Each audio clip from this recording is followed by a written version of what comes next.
تو حضور فرماتے ہیں میری پوری امت پہ اللہ رب العزت نے رحمت فرما دی ہے. اصحاب رسول نے سوال کیا ہے رسول اللہ اس کا مطلب کیا ہے, کس طرح اللہ رب العزت نے آپ کی امت پہ رحمت فرما دی ہے؟ تو امام الانبیاء نے فرمایا کہ میری امت پہ اللہ نے اس طرح رحمت فرما دی ہے کہ تدخل قبورها بذنوبها وتخرج من قبورها ولا ذنوب علیہا, کہ میری امت جب قبروں میں جائیں گے تو گناہ ساتھ ہوں گے ان کے. تدخل قبورها بذنوبها, قبروں میں داخل ہوں گے گناہوں کے ساتھ. ان قبروں میں جب جائیں گے تو گناہ ساتھ ہوں گے بہت سے لوگ. لیکن تخرج من قبورها ولا ذنوب علیہا, لیکن قیامت کے دن جب وہ قبروں سے اٹھیں گے تو گناہ معاف ہوں گے.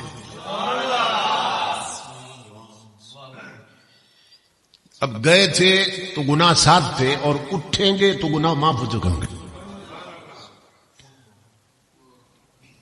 اس پر اصحاب رسول نے حیران ہو کے پوچھا یا رسول اللہ صلی اللہ علیہ وسلم, آپ خود فرما رہے ہیں کہ جب قبروں میں جائیں گے تو گناہ ساتھ ہوں گے اور اٹھیں گے تو معاف ہوں گے, تو قبروں میں جانے کے بعد وہاں جا کے انہوں نے نماز نہیں پڑھی, روزہ نہیں رکھا, صدقہ و خیرات نہیں کیا, تو قبروں میں لیٹے لیٹے گناہ معاف کیسے ہو گئے؟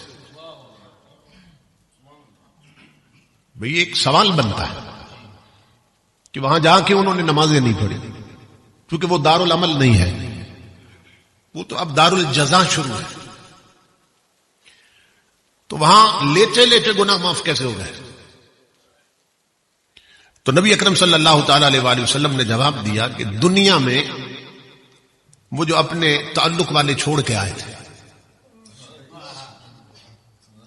اگر والدین فوت ہوئے تھے تو اولاد چھوڑ آئے تھے, اولاد میں سے کوئی فوت ہوا تھا تو ماں باپ چھوڑ آئے تھے, بھائی فوت ہوا تھا تو بھائی چھوڑ آئے تھے, بہنیں فوت ہوئی تھی تو بہنیں چھوڑ آئی تھی.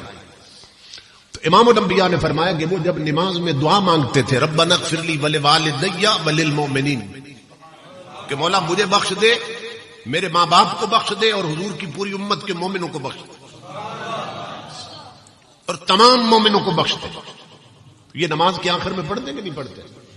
تو امام الانبیاء نے فرمایا کہ پچھلوں کی دعاؤں سے اگلوں کے گناہ معاف ہو جاتے ہیں. اس لیے لیٹے لیٹے قبروں میں ان کے گناہ معاف ہو جائے گا. تو پچھلوں نے اگلوں کو فائدہ دیا کہ نہیں دیا؟ تو یوں فائدہ دیا جا سکتا ہے.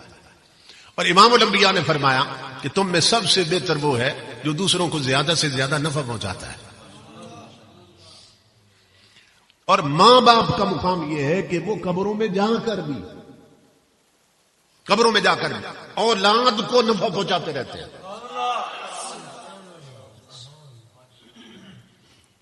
نہیں, اولاد کچھ پڑھ کے بھیجتی ہے نا, ان کے لیے دعائیں مغفرت کرتی ہے, اولاد انہیں نفع دیتی ہے. امام الانبیاء فرماتے ہیں کہ وہ قبروں میں جا کر بھی اولاد کو نفع پہنچاتے ہیں. کیسے؟ امام الانبیاء نے فرمایا من زار قبر ابویہ او احدہما فی کل جمعۃ, فرمایا میرا غلام, میرا امتی جو ہر جمعے کو جا کر اپنے ماں باپ کی قبر کی زیارت کرتا ہے,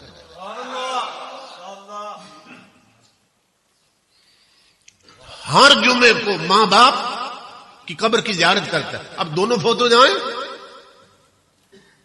اب وہی ہے دونوں فوت ہو جائیں, او احدہما, امام الانبیاء فرماتے ہیں یہ دونوں میں سے کوئی ایک فوت ہو جائے, دونوں ہو تو دونوں کی قبر پر جائے ہر جمعے کو, ایک ہو تو ایک کی قبر پہ جائے ہر جمعے کو. امام الانبیاء فرماتے ہیں وہ جاتا رہتا ہے اور کرتا کیا ہے؟ صرف قبر کی زیارت کرتا ہے. اس میں یہ شرط نہیں ہے کہ وہاں جا کے کچھ پڑھتا ہے, ہو سکتا ہے اسے پڑھنے کچھ نہ آتا ہو, یہ شرط نہیں ہے. ماں باپ اس کے پرہیزگار ہو سکتا ہے گنہگار ہو, یہ بھی شرط نہیں جانے والا پرہیزگار ہو سکتا ہے گنہگار ہو. یہ شرط بھی نہیں جانے والا عالم ہو سکتا ہے جاہل ہو، مگر امام الانبیاء فرماتے ہیں میرا جو امتی بھی اپنے ماں باپ کی قبر کی زیارت کرتا ہے، ہر جمعے کو جاتا، اب کیوں جاتا؟ پڑھنا نہیں آتا مگر جاتا ہے، کیوں جاتا ہے؟ کہ میں بھیج رہا ہوں، میرے کہنے پہ جا رہا ہے، تو میری گویا مان رہا ہے۔ امام الانبیاء فرماتے ہیں وہ کرتا کیا ہے؟ وہ ہر جمعے کو جا کر صرف ماں باپ کی قبر کی مٹی دیکھ لیتا ہے، صرف اس ڈیری کی زیارت کر لیتا ہے جس ڈیری کے اندر اس کی ماں لیٹی ہے، باپ لیٹا ہے۔ امام الانبیاء فرماتے ہیں وہ جاتا رہتا ہے، اسے نہیں پتہ چلتا، مگر اللہ رب العزت کیا کرتا ہے؟ اس کی اس ادا کو دیکھ کر کتب لہ عند اللہ برا، ایک وقت آتا ہے اللہ اسے عام بندوں سے اٹھا کر اپنے ولیوں میں شامل کر دیتا ہے۔ کتب لہ عند اللہ برا، اللہ رب العزت لکھ دیتا ہے، لکھ دیتا ہے، کوتبہ لکھ دیا جاتا ہے، یعنی صرف زبانی اعلان نہیں ہوتا، اس کا نام لکھ دیا جاتا ہے کہ اس بندے کو میں نے اپنے ولیوں میں شامل کر دیا۔ اور کرتا کیا ہے؟ صرف جہاں کے قبر کی زیارت کرتا ہے، تو جن کی قبر فائدہ دیتی ہے وہ خود کتنا فائدہ دیں گے۔ اور یہ بھی عرض کر دوں نا تاکہ یہ رہ نہ جائے سوال کسی کے ذہن، وہ فائدہ کیسے دیتے ہیں؟ جب ہم کسی کو ارسال ثواب کرتے ہیں نا، ثواب بھیجتے ہیں اپنے عملوں کا، تو پھر حضور فرماتے ہیں کہ وہ اگر جنت میں ہے جن کا ثواب بھیجا گیا، تو پھر اللہ رب العزت ثواب بھیجنے کے بدلے میں ان کا درجہ بلند کر دیتا ہے، جنت میں درجہ بلند کر دیتا ہے۔ اور اگر وہ گناہگار ہیں اور معاذ اللہ دوزخ میں ہے، تو پھر جب انہیں ثواب ملتا ہے نا دوزخ میں، تو پھر اللہ رب العزت ان کا عذاب معاف فرما دیتا ہے۔ یعنی کسی کے ذہن میں یہ سوال آ سکتا ہے نا بھی ہم صرف گناہگاروں کو تو نہیں بھیجتے ہیں، جب خطیب صاحب آپ کے یا علماء دعا کرتے ہیں ایصال ثواب کے لیے، سب سے پہلے حضور کی بارگاہ میں پیش کرتے ہیں، پھر تمام نبیوں کی بارگاہ میں، صحابہ اکرام کی بارگاہ میں، اہل بیت رسول کے افراد کی بارگاہ میں، پھر اولیاء کی بارگاہ میں، پھر عوام کی بات آتی ہے۔ تو وہ تو پہلے ہی جنت میں ہے نا، اولیاء کرام، انبیاء تو پہلے ہی جنت میں ہے، اور حضور کے کئی غلام پہلے ہی جنت میں ہے۔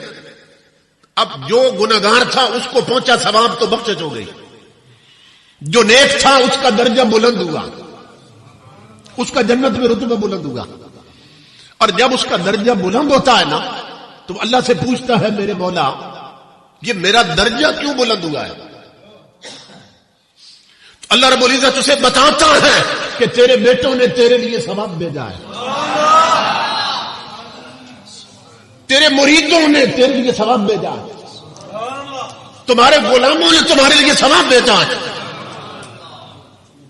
جب جنت میں ان کا درجہ بلند ہوتا وہ پوچھتے ہیں درجہ بلند کیوں ہوا، حالانکہ وہ جانتے ہیں کہ درجہ کس کی وجہ سے بلند ہوا۔ اب یہ الگ ٹاپک ہے نا، بات سے بات نکلی تو پھر بات بڑھ جائے گی۔ وہ جانتے ہیں مگر اللہ سے پوچھتے ہیں کہ مولا ہمارا درجہ کیوں بلند ہوا۔ اللہ رب العزت فرماتا ہے جو اولاد چھوڑ کے آئے تھے انہوں نے ثواب بھیجا، جو مرید چھوڑ آئے تھے انہوں نے ثواب بھیجا، جو رشتہ دار چھوڑ آئے تھے انہوں نے ثواب بھیجا۔ اگر ماں باپ ہو تو اللہ فرماتا ہے جو اولاد چھوڑ آئے تھے انہوں نے ثواب بھیجا۔ تو وہ عرض کرتے ہیں مولا کہ تیرا اپنا قانون ہے، حل جزاء الاحسان الا الاحسان، کہ احسان کا بدلہ پھر احسان ہوتا ہے۔ تو مولا جب وہ دکھوں کا گھر ہے، دنیا دکھوں کا گھر، جب وہ دکھوں کے گھر میں رہ کر ہمیں نہیں بھولے تو ہم تو سکھوں کے گھر میں رہتے ہیں، ہم تو تیری جنت میں ہیں۔ تو مولا پھر ہماری بھی دعا ہے کہ جن کے سبب ہمارا درجہ بلند ہوا تو انہیں بھی جنتی کر دے۔ اللہ نے قرآن میں بتایا کہ جنتی جنت میں جو مانگتے ہیں انہیں مل جاتا ہے. جنتی جنت میں جو مانگتے ہیں نا اللہ فرماتا ہے وہ انہیں مل جاتا ہے. تو جب وہ عرض کرتے ہیں کہ ان کے سبب سے ہمارا درجہ بلند ہوا تو پھر ہم دعا کرتے ہیں انہیں بھی جنتی کر دیں. اللہ رب العزت فرماتا ہے پھر گواہ ہو جاؤ میں نے ان کی بھی بخشت کر دی. اس طرح امام الانبیاء کے غلاموں دنیا میں رہنے والے لوگ وہ انہیں فائدہ پہنچاتے اور جنت والے پھر انہیں فائدہ پہنچاتے.